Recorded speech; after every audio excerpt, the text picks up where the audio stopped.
Hello दोस्तों, welcome to my channel GK Educart channel में आप सभी का एक बार फिर से हार्दिक स्वागत है।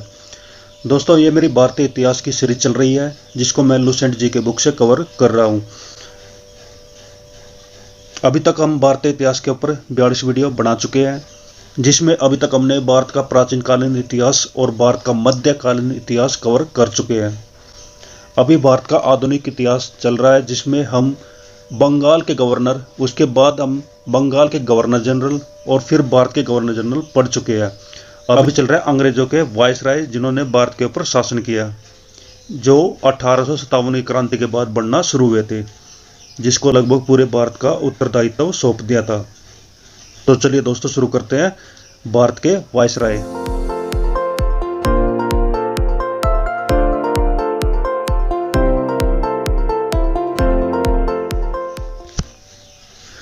तो 1884 ईस्वी में लॉर्ड डफरिन को भारत का वायसराय बनाया जाता है, जो कि 1888 ईस्वी तक भारत का वायसराय बनता है। इसके समय पर तृतीय आंग्ल बर्मा युद्ध हुआ था, जो 1885 से लेकर 1888 ईस्वी तक हुआ था। बर्मा, जिसको आज के समय पर म्यांमार बोला जाता है। बर्मा को अंतिम रूप से अंग्रेजी राज्य में मिला लिया गया था तीसरे युद्ध के बाद। इसके समय पर Bengal tenancy act, Awadh tenancy act और पंजाब टेनेंसी एक्ट पारित हुआ। लॉर्ड डफरिन के समय की सबसे महत्वपूर्ण घटना थी 28 दिसंबर 1885 ईस्वी को मुंबई में ए.ओ. ह्यूम के नेतृत्व में भारतीय राष्ट्रीय कांग्रेस की स्थापना करना, यानी कि इंडियन नेशनल कांग्रेस, जिसकी स्थापना कब हुई थी? 28 दिसंबर 1885 ईस्वी को। अभी जो कांग्रेस पार्टी है, इसकी शुरुआत हुई थी 28 दिसंबर 1885 ईस्वी को ए.ओ. ह्यूम के नेतृत्व में की गई थी, जो लॉर्ड डफरिन के समय पर अंग्रेजों के अधिकारी थे। लॉर्ड डफरिन के बाद लॉर्ड लैंसडाउन 1888 ईस्वी में भारत के वायसराय बनते हैं। भारत और अफगानिस्तान के बीच में जो रेखा खींची गई है, उसको डोरंड रेखा बोला जाता है। क्या बोला जाता है? डोरंड रेखा। भारत और अफगानिस्तान के बीच में जो रेखा, उसको डोरंड रेखा बोला जाता है। उसको कब बनाया गया था? 1888 ईस्वी में। 1891 ईस्वी में दूसरा कारखाना अधिनियम लाया गया, जिसमें स्त्रियों को 18 घंटे प्रतिदिन से अधिक काम करने पर प्रतिबंध लगाया गया और साथ ही सप्ताह में एक दिन की छुट्टी की व्यवस्था की गई। तो पहले भी एक कारखाना अधिनियम आया था, जिसको हम ऑलरेडी पढ़ चुके हैं, जिसमें बच्चों पर कुछ नियम लागू किए गए थे और संडे की छुट्टी स्टार्ट की गई थी। अब ये दूसरा कारखाना अधिनियम है, जिसमें स्त्रियों के लिए प्रोविजन दिया गया है कि वे 11 घंटे से अधिक काम नहीं करेगी और सप्ताह में एक दिन उनको छुट्टी दी जाएगी। तो ये सब हुआ लॉर्ड लैंसडाउन के समय पर। अब पढ़ते हैं लॉर्ड एल्गिन द्वितीय, जो 1894 से 1899 ईस्वी तक भारत के वायसराय बनते हैं। इसने कहा था कि भारत को तलवार के बल पर विजित किया गया है और तलवार के बल पर ही इसकी रक्षा की जाएगी। यह कथन था लॉर्ड एल्गिन द्वितीय का। खास इंपॉर्टेंट नहीं है, आगे देखते हैं। 1895 से लेकर 1898 ईस्वी के मध्य उत्तर प्रदेश, बिहार, पंजाब, मध्य प्रदेश में भयंकर अकाल पड़ा था। तो इसके समय पर कुछ खास घटना नहीं घटी। आगे देखते हैं। लॉर्ड कर्जन 1899 से लेकर 1905 ईस्वी तक भारत के वायसराय बनते हैं। ये इंपॉर्टेंट है, इसके बारे में पढ़ते हैं। 1899 ईस्वी में कर्जन ने भारतीय टंकन और पत्र मुद्रा अधिनियम पारित किया था, जिसमें अंग्रेज स्वर्ण मुद्रा को भारत की कानूनी मुद्रा घोषित कर देते हैं। यानी अंग्रेजों की जो मुद्रा थी, उनकी जो करेंसी थी, उसको भारत की कानूनी करेंसी बनाया जाता है। शासन की कार्य क्षमता के आधार पर लॉर्ड कर्जन ने रिपन के द्वारा स्थापित स्थानीय स्वशासन की प्रणाली पर आघात किया और 1899 ईस्वी में कलकत्ता कॉर्पोरेशन अधिनियम पारित किया। आगे देखते हैं। कर्जन ने 1901 ईस्वी में सर कॉलिंस स्कॉट मॉनक्रिफ की अध्यक्षता में एक सिंचाई आयोग की स्थापना की। थॉमस रॉबर्टसन की अध्यक्षता में एक रेलवे आयोग की स्थापना की और सर एंड्रयू फ्रेजर की अध्यक्षता में एक पुलिस आयोग की और सर थॉमस रैले की अध्यक्षता में एक विश्वविद्यालय आयोग की स्थापना की थी। तो ये इंपॉर्टेंट हो जाता है। सिंचाई आयोग, रेलवे आयोग, पुलिस आयोग और विश्वविद्यालय आयोग, जो कि लॉर्ड कर्जन के समय पर जिनका गठन किया गया था। नेक्स्ट है 1904 ईस्वी में भारतीय विश्वविद्यालय अधिनियम भी पास किया गया था। लॉर्ड कर्जन ने सर एंटनी मैकडोनल्ड की अध्यक्षता में एक अकाल आयोग का गठन किया था और सैन्य अधिकारियों के प्रशिक्षण के लिए क्वेटा में एक कॉलेज की स्थापना की थी। प्राचीन स्मारक परीक्षण अधिनियम 1904 ईस्वी के द्वारा कर्जन ने भारत में पहली बार ऐतिहासिक इमारतों की सुरक्षा और मरम्मत की ओर ध्यान दिया था। इस कार्य के लिए कर्जन ने भारतीय पुरातत्व विभाग की स्थापना की थी। मोस्ट इंपोर्टेंट, भारतीय पुरातत्व विभाग की स्थापना किसके समय पर की गई थी? लॉर्ड कर्जन के समय पर, जिसमें पुरानी वस्तुओं की खोज करके उसके आयु के बारे में पता लगाया जाता है, उसके हिस्ट्री के बारे में, इतिहास के बारे में खोजा जाता है। तो यह काम रहता है भारतीय पुरातत्व विभाग का। कर्जन के समय में 1904 ईस्वी में सहकारी उधार समिति अधिनियम बनाया गया, जिसके द्वारा सहकारी समितियों की स्थापना करके किसानों को उचित ब्याज पर रुपया कर्ज के देने की व्यवस्था की गई। तो यह सहकारी उधार समिति अधिनियम था, जिसके द्वारा किसानों को कर्जा दिया जाता था। इसने कृषि बैंक भी खुलवाए। किसने? लॉर्ड कर्जन ने। 1901 ईस्वी में कृषि इंस्पेक्टर जनरल की भी नियुक्ति की गई, यानी इसने कृषि की तरफ भी ध्यान दिया था। इसके समय में 1905 ईस्वी में पूसा में एक कृषि अनुसंधान संस्था खोली गई। कर्जन के समय में ही पहली बार प्रत्येक प्रांत और केंद्र स्तर पर एक निर्देशक के अधीन एक पृथक गुप्तचर विभाग की स्थापना की गई। लॉर्ड कर्जन के समय पर किचनर परीक्षा को सैनिक प्रशिक्षण में शामिल करके सेना की युद्ध क्षमता को बढ़ाया गया। लॉर्ड कर्जन के समय में ही कलकत्ता के अंदर विक्टोरिया मेमोरियल हॉल का निर्माण किया गया। कर्जन के भारत विरोधी कार्य भी सबसे अधिक महत्वपूर्ण कार्य था। 1905 ईस्वी में बंगाल का विभाजन। बंगाल, वेस्ट बंगाल जो भारत का राज्य है, पहले वेस्ट बंगाल और बांग्लादेश एक ही राज्य हुआ करता था, जिसको बंगाल बोला जाता था। 1947 से पहले यानी 1905 ईस्वी में इस बंगाल को दो प्रांतों में अंग्रेजों ने डिवाइड कर दिया था, पश्चिमी बंगाल और उत्तरी बंगाल। उत्तरी बंगाल आज़ाद होने के बाद 1947 ईस्वी के बाद पूर्वी पाकिस्तान कहलाया, और उसके बाद 1971 की भारत पाकिस्तान की लड़ाई में ईस्ट पाकिस्तान को स्वतंत्र कराया गया और इसका नाम रखा गया बांग्लादेश।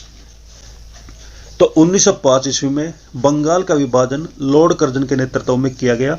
19 जुलाई 1905 ईस्वी को बंगाल विभाजन के निर्णय की घोषणा शिमला में की गई। इसका प्रारूप प्रकाशित किया गया और सितंबर 1905 ईस्वी में उसे सम्राट ने भी स्वीकृति दे दी, जो इंग्लैंड का सम्राट था। 16 अक्टूबर 1905 ईस्वी को इसे बंगाल विभाजन की योजना को लागू किया गया, यानी 16 अक्टूबर 1905 को बंगाल का विभाजन कर दिया। बंगाल को दो प्रांतों में बांट दिया, एक पूर्वी बंगाल और असम प्रांत, यानी पूर्वी बंगाल और उसके साथ असम प्रांत का पूर्वी राज्यों के साथ एक प्रांत बनाया गया, और दूसरा था पश्चिमी बंगाल।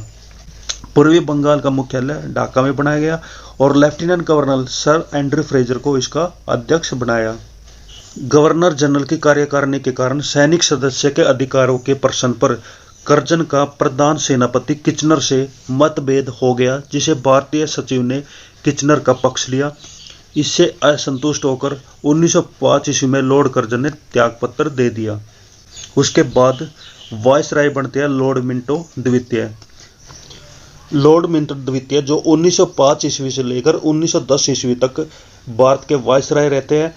इससे पहले लॉर्ड मिंटो प्रथम, जो कि 1807 ईस्वी में भारत के बंगाल के गवर्नर जनरल बनते हैं, वो अलग शख्स थे, और लॉर्ड मिंटो द्वितीय ये अलग शख्स है जो 1905 में भारत के वायसराय बनते हैं।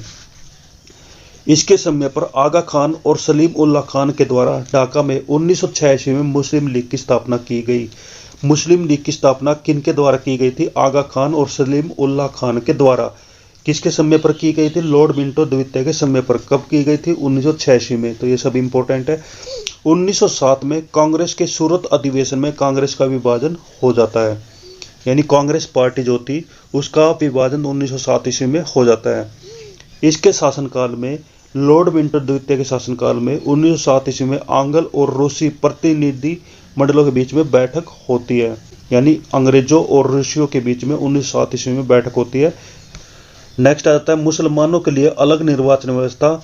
मार्ले मिंटो सुधार अधिनियम 1909 ईस्वी के द्वारा किया गया था, यानी मार्ले मिंटो सुधार अधिनियम 1909 ईस्वी में पारित किया गया था।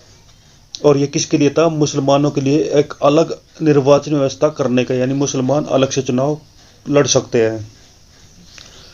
नेक्स्ट आ जाता है लॉर्ड हॉर्डिंग द्वितीय, जो कि 1910 ईस्वी से लेकर 1916 ईस्वी तक भारत के वायसराय रहते हैं। इसके समय पर ब्रिटेन के राजा जॉर्ज पंचम भारत में आए थे। 12 दिसंबर 1911 ईस्वी में दिल्ली में एक भव्य दरबार का आयोजन किया गया था। यहाँ पर बंगाल विभाजन को रद्द करने की घोषणा की गई थी और भारत की राजधानी कलकत्ता से दिल्ली स्थानांतरित करने की घोषणा की गई थी। 1912 ईस्वी में दिल्ली भारत की राजधानी बन जाती है। मोस्ट इंपोर्टेंट है, 1912 ईस्वी में दिल्ली भारत की राजधानी बनती है। ये आप चेक कर सकते हैं, शायद ये 1911 है या 12 है। नेक्स्ट आ जाता है 23 दिसंबर 1912 ईस्वी को लॉर्ड हॉर्डिंग पर दिल्ली में बम फेंका जाता है। इस कांड में भाई बाल मुकुंद को फांसी की सजा दी जाती है। तो भारत की आज़ादी की लड़ाई शुरू हो चुकी थी, जिसमें समय समय पर अंग्रेजों के खिलाफ कुछ ऐसी इस तरह के कांड होते हैं जिससे अंग्रेजों को भारत से भगाया जाता है। आगे देखते हैं। इसी के समय पर, किसके समय पर, लॉर्ड हॉर्डिंग द्वितीय के समय पर 28 जुलाई 1914 को प्रथम विश्व युद्ध शुरू हो जाता है। तो प्रथम विश्व युद्ध जब शुरू होता है उस समय भारत के वायसराय कौन होते हैं, ये क्वेश्चन आपके लिए बन सकता है। तो लॉर्ड हॉर्डिंग द्वितीय। इसी के शासनकाल में फिरोज शाह मेहता ने बॉम्बे क्रॉनिकल और गणेश शंकर विद्यार्थी ने प्रताप का प्रकाशन किया था। बॉम्बे क्रॉनिकल किसने प्रकाशित किया था? फिरोज शाह मेहता ने। और प्रताप का प्रकाशन किसने किया था? गणेश शंकर विद्यार्थी ने। 1916 ईस्वी में लॉर्ड हॉर्डिंग द्वितीय को बनारस हिंदू विश्वविद्यालय का कुलाधिपति नियुक्त किया जाता है। तो यह था लॉर्ड हॉर्डिंग द्वितीय के बारे में। अब पढ़ते हैं लॉर्ड चेम्सफोर्ड के बारे में, जो 1916 से लेकर 1921 ईस्वी तक भारत के वायसराय रहते हैं। इसके समय पर भी महत्वपूर्ण घटना घटी है।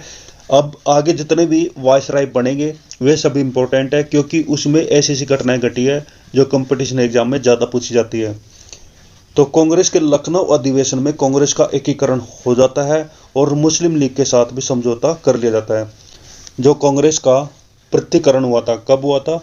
1907 ईस्वी में, जब कांग्रेस का सूरत अधिवेशन होता है। लेकिन लखनऊ के अधिवेशन में लगभग 9 साल के बाद यानी 1916 ईस्वी में कांग्रेस का फिर से एकीकरण हो जाता है, जिसमें वे मुस्लिम लीग के साथ भी समझौता करते हैं ताकि वे एक साथ मिलकर अंग्रेजों के खिलाफ लड़ सके और भारत को आज़ाद करा सके। नेक्स्ट है 1916 ईस्वी में पूना में महिला विश्वविद्यालय की स्थापना की गई थी। किसके समय पर की गई थी? लॉर्ड चेम्सफोर्ड के समय पर। लॉर्ड चेम्सफोर्ड के समय पर ही 1917 ईस्वी में शिक्षा पर सैडलर आयोग का गठन हुआ था। सैडलर आयोग जिसने शिक्षा के लिए कुछ चेंजेस किए थे। इसी के काल में 1919 ईस्वी में रोलेट एक्ट पारित हुआ था। रोलेट एक्ट जिसमें क्या बताया जाता है कि बिना किसी मुकदमे के चलाए, कि किसी भी भारतीय को बिना मुकदमा चलाए जेल के अंदर बंद कर सकते हैं। ऐसा कानून अंग्रेज लेकर आए थे जिसको रोलेट एक्ट कहा जाता है, जिसको 1919 ईस्वी में संसद ब्रिटेन की संसद में पारित किया था और भारत पर लागू किया था। चेम्सफोर्ड के समय पर ही 13 अप्रैल 1919 ईस्वी में जलियांवाला बाग हत्याकांड होता है। कहाँ पर होता है? अमृतसर में। इस कांड में क्या होता है कि अमृतसर में जलियांवाला बाग एक जगह होती है जहाँ पर अंग्रेजों के द्वारा भारतीयों पर गोलियां चलाई जाती है, जिसमें एक कुआं मौतों से भर जाता है, जिसको जलियांवाला बाग हत्याकांड कहा जाता है। और ये कब हुआ था? 13 अप्रैल 1919 में। खिलाफत आंदोलन और गांधी जी का असहयोग आंदोलन इसी के समय पर शुरू हुए थे। खिलाफत आंदोलन और असहयोग आंदोलन। असहयोग आंदोलन क्या था? इस आंदोलन में गांधी जी ने प्रचार किया था कि हम अंग्रेजों के साथ किसी भी तरह का कोऑपरेशन नहीं करेंगे। और ये क्यों शुरू हुआ था? जलियांवाला बाग हत्याकांड के कारण यह शुरू हुआ था। और खिलाफत आंदोलन क्या था? यह आंदोलन भारत के मुसलमानों के द्वारा चलाया गया था, क्योंकि अंग्रेजों के द्वारा तुर्की का सम्राट था उसका अपमान किया गया था। तुर्की सम्राट जिसको सभी मुसलमान मानते थे, तुर्की सम्राट को उस समय सभी मुसलमान मानते थे, ये उनके खलीफा होते थे। तो अंग्रेजों के द्वारा उसका अपमान किया गया था। तो अंग्रेजों के खिलाफ भारतीय मुसलमानों ने खिलाफत आंदोलन की शुरुआत की थी। और तृतीय अफगान युद्ध भी लॉर्ड चेम्सफोर्ड के समय पर हुआ था। तो दोस्तों ये वीडियो यहीं पर ख़त्म करते हैं। वीडियो काफ़ी लंबी हो जाएगी, बाकी बचे वायसराय हम नेक्स्ट वीडियो में कवर करेंगे। बाकी बचे जितने भी वायसराय हैं उनके समय पर भारत के अंदर भारत की आज़ादी के लिए काफ़ी संघर्ष हुए, काफ़ी लड़ाइयाँ लड़ी गई और काफ़ी महत्वपूर्ण घटनाएं घटी जो काफ़ी इम्पोर्टेंट है, उसको हम नेक्स्ट वीडियो में पढ़ेंगे। तो थैंक यू दोस्तों, जय हिंद, जय भारत, वंदे मातरम।